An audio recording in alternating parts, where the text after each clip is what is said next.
The war effort demanded innovation, a constant battle not just of bullets, but of wits. In the dense, rain-soaked forests of the European theater, our snipers faced a formidable and unseen enemy. The deadly exposure required to locate a target, peering over a ridge or through a narrow slit in a hide, could instantly reveal a position, resulting in a swift and fatal response from an enemy counter-sniper. The very act of observation became a moment of extreme vulnerability. It was a tactical paradox. To eliminate the enemy, one first had to see him, but seeing him often meant inviting one's own death. This grim reality severely limited effective engagement windows and haunted the commanders of elite marksman units. They needed a solution, a way to grant their best men a crucial, life-preserving advantage. The answer, astonishingly, would not come from a complex piece of machinery, but from a simple, almost childlike principle of light. The genesis of this remarkable innovation was not a high-tech laboratory, but a humble barracks room. Sergeant John Miller, a veteran sniper with numerous confirmed kills to his name, was meticulously cleaning his gear. Propped against his footlocker was a small, personal shaving mirror. As he moved, a sliver of sunlight from a window caught the glass, casting a bright, dancing reflection onto the opposite wall.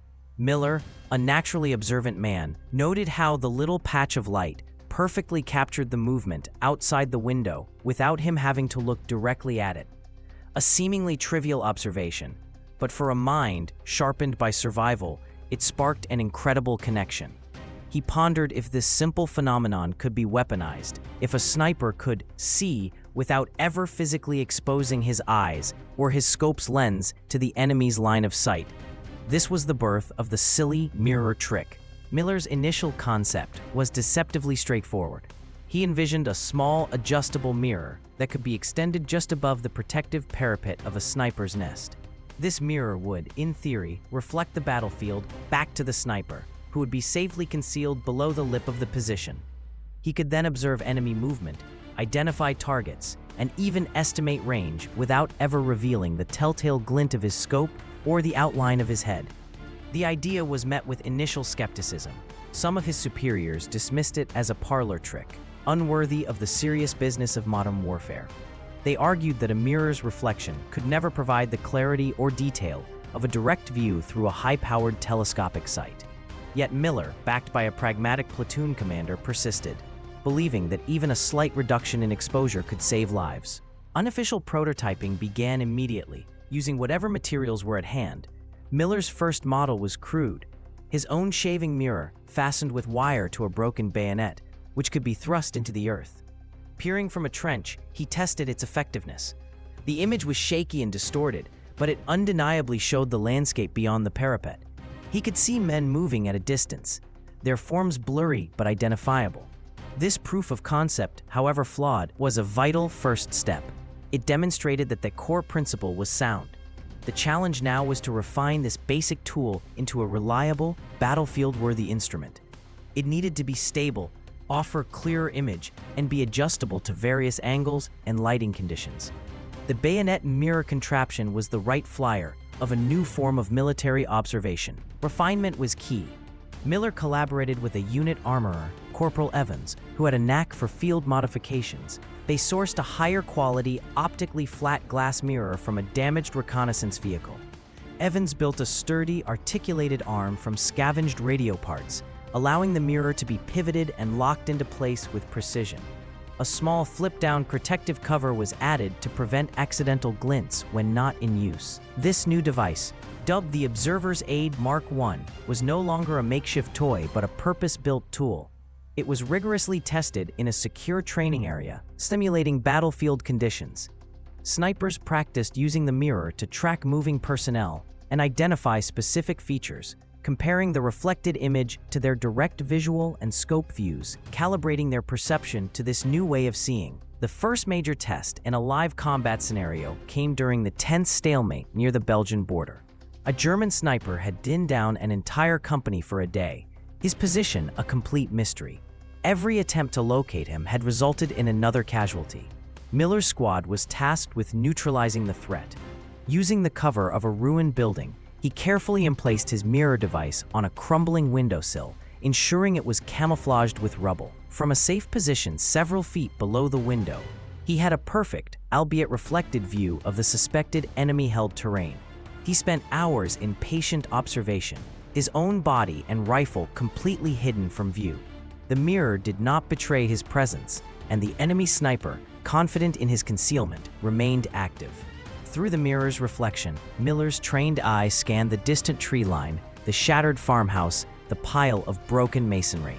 Then he saw it, a flicker of movement, so slight it would have been missed by a direct, hurried glance. It was the brief, cautious adjustment of a rifle barrel from a carefully constructed hide within a hayloft. The German sniper was located. Miller, without ever exposing himself, had gained the ultimate advantage. Knowledge of his enemy's position, while his own remained a secret. He slowly and deliberately shifted his own rifle into a firing position, using pre-placed debris for support. He did not need to look over the sill. He knew the target's location from the mirror. He took a deep breath, exhaled slowly, and squeezed the trigger. The shot was a clean kill. The success of this single engagement was a watershed moment. The immediate and dramatic reduction in risk was undeniable. Miller had eliminated a high-value threat without a single shot being fired in his direction. The after-action report, highlighting the critical role of the mirror device, circulated rapidly up the chain of command. Suddenly, the silly trick was being taken very seriously indeed. Battalion commanders, desperate for any edge that would preserve their valuable sniper assets, began to formally request the new device. The initial skepticism evaporated, replaced by a demand for standardized production and training. What was once a barracks room experiment was now on a fast track to becoming official issue for scout and sniper platoons across the front. The tactical advantages extended far beyond simple concealment. The mirror allowed for near-constant surveillance of a target area. A sniper could monitor enemy patrol routes, machine gun nest activity, and officer movements for hours on end, with virtually no risk of detection. This led to a significant increase in the quantity and quality of intelligence gathered. Snipers were no longer just lone hunters. They became invaluable observation posts, relaying critical information about enemy dispositions and strength back to company headquarters. The mirror transformed their role from a reactive to a proactive force, shaping the battlefield by providing a steady stream of actionable data that informed larger tactical decisions, from patrol routes to artillery strikes. With the mirror handling the dangerous task of observation, the sniper's actual engagement sequence became drastically more efficient and secure. The old method involved a careful, slow exposure to locate the target, followed by a withdrawal to calculate range and windage, and then a final exposure to take the shot. Each exposure was a moment of extreme peril. Now, the sniper could study his quarry at length via the mirror, making all necessary calculations and adjustments from total safety.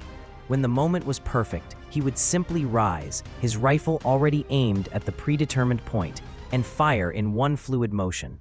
The time exposed was reduced from potentially minutes to mere seconds, making him an incredibly elusive and deadly opponent. The psychological impact on the snipers themselves cannot be overstated. Operating behind enemy lines or in advanced, isolated positions is a task fraught with immense mental strain. The constant fear of being spotted, the tension of waiting for a target to appear, the knowledge that a single mistake means death. This weight was profoundly lightened by the mirror. It provided a layer of security that boosted confidence and morale. Snipers reported feeling more in control, more patient, and more focused on the technical aspects of their craft. This improved mental state directly translated to better performance in the field. A calm, confident sniper is a more accurate and effective one, and the mirror provided that crucial psychological shield. For the enemy, the emergence of this new tactic was baffling and terrifying. Their own snipers and observers began reporting a strange phenomenon. Their counterparts would seemingly vanish for hours, only to deliver lethally accurate fire with no prior warning. There was no telltale scope glint, no visible movement in enemy positions. It was as if they were being hunted by ghosts. German after-action reports from the period noted the uncanny accuracy and invisibility of Allied snipers, attributing it to some new form of optical camouflage or advanced technology. The simplicity of the mirror was its greatest strength. The enemy was looking for a complex solution, never suspecting that the answer was a basic tool used with brilliant ingenuity. The manufacturing and distribution of the mirror device, now officially designated the Periscopic Sniper Sight Mark I, was prioritized. Simplified designs using robust, lightweight metals were drafted for mass production. The mirrors were made from front-silvered glass to eliminate the double reflection common in standard mirrors, providing a clearer, non-reversed image. A simple bubble level was incorporated into the housing to ensure the sniper could maintain a consistent and accurate view of the horizon. These units were packaged with clear, illustrated instructions and distributed down to the platoon level. This rapid institutional adoption demonstrated the Army's newfound agility in recognizing and fielding a superior tool born from frontline experience rather than top-down design. Training programs were hastily developed and implemented. Snipers were removed from the line for intensive 2-day courses on the employment of the new device. They learned not only the mechanics of its use, but also the art of interpreting the reflected image. Instructors emphasized the techniques for judging distance and movement through the mirror, skills that were subtly different from direct observation. Soldiers practiced setting up the device quickly and silently in various types of terrain, from urban rubble to forest floors. This standardized training ensured that the tactical advantage was not limited to a few inventive individuals, but was disseminated throughout the entire sniper corps, creating a new, universally higher standard of operational safety and effectiveness. The tactical doctrine for sniper teams evolved to fully incorporate the mirror. The spotter, who traditionally used binoculars, was now equipped with his own, slightly larger mirror. This allowed the two-man team to maintain continuous, 360-degree surveillance of their surroundings without ever lifting their heads above cover. They could watch for threats from the flanks and rear, while simultaneously monitoring the primary target area. This comprehensive situational awareness made sniper teams incredibly difficult to locate and flank. The mirror had effectively given them eyes in the back of their heads, turning their hidden nests into near impregnable observation and firing points, vastly increasing their survivability on the fluid and dangerous modern battlefield. The quantitative results of this innovation were staggering. Regimental logs and sniper efficiency reports from the period show a marked and undeniable shift. The number of confirmed kills per engagement for snipers equipped with the mirror device tripled on average. More importantly, sniper casualties due to counter-sniper action saw a dramatic decrease of over 70%. This was not a marginal improvement. It was a revolutionary leap in combat effectiveness. Commanders could now deploy their best marksmen more aggressively, knowing they had a significantly higher chance of achieving their mission and returning alive. The mirror had multiplied the fighting power of every sniper, making them a far more potent and sustainable asset. The innovation sparked further creativity in the field. Snipers, empowered by the basic principle, began developing their own variations. Some crafted larger mirrors for wider fields of view. Others experimented with multiple mirrors to see around corners in urban combat, a technique that proved invaluable during the brutal street fighting in places like Aachen and Cologne. The simple concept of using reflection for safety had opened a new chapter in infantry tactics. It demonstrated that the most effective tools are often those that solve a fundamental problem with elegant simplicity. This grassroots ingenuity, fostered by a military structure willing to listen, became a hallmark of the Allied war effort. The impact on enemy morale was a significant, if less tangible, secondary effect. As stories spread of the invisible Allied snipers, a palpable sense of anxiety infected German frontline units. Soldiers became hesitant to move in the open, even in areas they believed to be secure. Officers, prime targets for snipers, became increasingly reluctant to lead from the front, disrupting command and control. The constant, unseen observation created a climate of fear and paranoia that degraded the combat effectiveness of entire units. The mirror, therefore, was not just a tool for killing. It was a psychological weapon that sowed doubt and disruption far beyond the range of the rifle itself. The story of the mirror trick is a powerful testament to the importance of the individual soldier's mind in winning a war. It was not a scientist in a white coat who devised this tactic, but a frontline soldier facing a deadly problem with limited resources. Sergeant Miller's moment of inspiration in his barracks room highlights a crucial truth. Innovation in warfare is as much about perspective as it is about technology. The military machine, for all its size and complexity, proved agile enough to recognize this spark of genius, refine it, and spread it throughout its ranks, turning one man's clever idea into a widespread tactical advantage. Logistically, the mirror device was a quartermaster's dream. It was small, lightweight, durable, and incredibly cheap to produce, especially when compared to other complex optical instruments like scopes or binoculars. Its simplicity meant it rarely broke and was easy to repair in the field with basic tools. If a mirror was shattered, the glass could often be replaced from a civilian source. This low cost and high durability meant that the device could be issued widely without straining the supply chain. In a war often defined by its immense industrial and logistical challenges, the introduction of such an effective yet simple tool was a rare and welcome event for those tasked with keeping the army equipped. The mirror's utility extended beyond the sniper's rifle. Forward observers for artillery and mortar units quickly adopted the principle. By using a mirror to observe fall of shot, they could adjust fire onto enemy positions with pinpoint accuracy, while remaining safely concealed in a shell crater or trench. This dramatically increased the lethality of indirect fire and protected some of the most valuable personnel on the battlefield. Machine gun crews also used smaller mirrors to observe their fields of fire without exposing themselves to return fire. The trickle-down effect of this one innovation improved the safety and effectiveness of numerous combat roles. As the war progressed and Allied forces moved from the defensive to the offensive, the mirror's role adapted. During advances, sniper teams would use their mirrors to scan ahead from secure positions, identifying enemy machine gun nests, sniper hides, and troop concentrations before the main force advanced into a kill zone. This saved countless lives during the push through France and into Germany. The mirror became an essential tool for reconnaissance by fire, allowing small leading elements to see the enemy's prepared positions and call in suppressive fire or maneuver around them, keeping the momentum of the advance and breaking through defensive lines with fewer casualties. A legacy of this simple device did not end with the fall of Berlin. The tactical lessons learned were meticulously documented and incorporated into post-war sniper training manuals for armies around the world.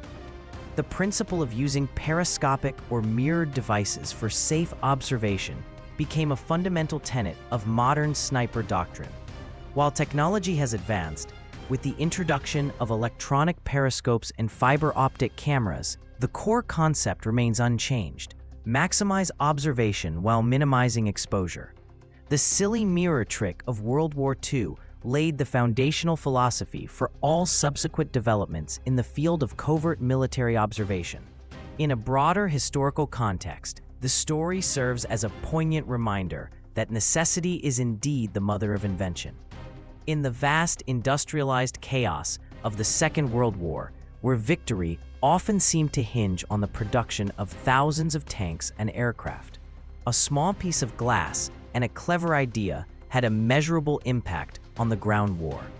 It underscores the fact that human cleverness and adaptability are irreplaceable assets in conflict. The mirror trick is a classic example of a force multiplier, where a simple, low-cost innovation dramatically increases the combat power of a single soldier, proving that brain power can be as decisive as firepower. Sergeant Miller was quietly awarded a medal for meritorious service for his innovation, though he always insisted he had merely applied a basic principle to a pressing problem. His modesty, however, does not diminish the achievement. In the annals of military history, his name stands alongside other great innovators who changed the face of battle with a simple, elegant solution. He returned home after the war, his contribution largely unknown to the public. But his idea lived on, saving the lives of snipers in conflicts for generations to come. His story is one of quiet heroism, not just in combat, but in thought. The mirror device itself can be seen in several military museums today, often displayed alongside more famous weapons like the Thompson submachine gun or the M1 Garand. To the casual observer, it appears as a simple, unassuming piece of kit. But to the trained eye, it represents a revolution in small unit tactics. It symbolizes a shift towards a smarter, more survivable form of warfare where technology, however simple, was harnessed to protect the individual soldier. It stands as a quiet monument to the ingenuity that flourished even in the harshest conditions of the 20th century's greatest conflict. Analyzing the success of the mirror trick reveals key ingredients for successful military innovation: a clear need, a simple and robust solution, rapid prototyping and testing in the field, and an institutional structure willing to adopt good ideas from the bottom up. The Allied forces, particularly in the latter half of the war, demonstrated a remarkable capacity for this kind of adaptive learning. They created an environment where a sergeant could approach a colonel with an idea and be taken seriously. This cultural flexibility provided a critical edge over a more rigid adversary, proving that the most effective armies are those that can learn and evolve quickly. For the modern audience, the tale of the mirror transcends its historical context. It is a lesson in problem solving that applies to any field. It teaches us to look at old problems from new angles, to question established procedures, and never to dismiss an idea because it seems too simple. The greatest breakthroughs often come from re-examining the fundamentals. Sergeant Miller didn't invent the mirror. He reinvented its application. His story encourages us all to see the potential for innovation in the everyday objects and principles that surround us, if only we have the perspective to see it. As the guns fell silent in 1945, the men who had used the mirror device knew they had been part of something special. They had not only survived against terrible odds, but had also turned the tables on their enemy through intellect and adaptation. The mirror was more than a tool. It was a testament to their will to survive and their commitment to protecting one another. It represented a small but significant piece of the immense collective effort that ultimately led to victory. In a war fought on a global scale, it was a humble reminder that individual courage, coupled with clever thinking, could make a profound difference. So the next time you look into a mirror, remember this story. Remember that this everyday object, a tool for vanity, was once a weapon of war that saved countless lives. It was a key component in a tactic that made a sniper not just a more efficient killer, but a more effective observer, a more elusive phantom, and a more likely survivor. This silly mirror trick was, in reality, a stroke of genius, a perfect example of how the simplest ideas, born from the grit and pressure of combat, can sometimes be the most brilliant and effective of all.